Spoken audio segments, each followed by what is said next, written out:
2/1 is now going to make all of responders 2-level responses.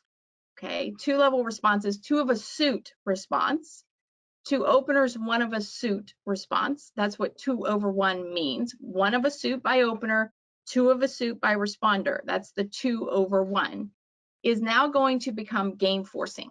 In standard American, what happens is the 2/1 by responder is invitational or better values. Okay, so 11 plus total points. And what I'm talking about in total points is high card points plus long suit points, or high card points plus short suit points. Okay, so depending on whether if you're raising your partner's major, you're going to be counting high card points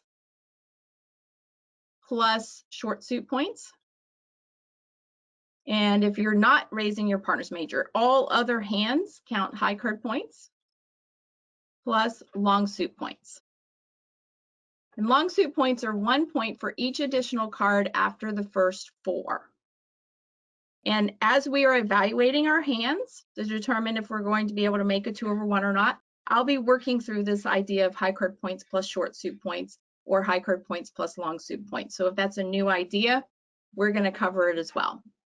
Now, what that means is we're going to be taking all of the 11 to 12 point hands out of our 2/1, right? Now, when responder bids a new suit at the 2 level over openers 1 of a suit bid, that's game forcing, which is going to be 13 plus total points.